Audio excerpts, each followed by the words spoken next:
ஆசை கோபம் களவு கொள்பவன் பேசத் தெரிந்த மிருகம். அன்பு நன்றி கருணை கொண்டவன் மனித வடிவில் தெய்வம்.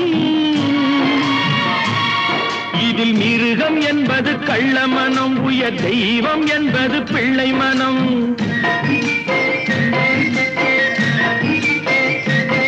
இந்த 6 கட்டளை அறிந்த மனது ஆண்டவன் வாழும் வெள்ளை மனம், ஆண்டவன் வாழும் வெள்ளை மனம்.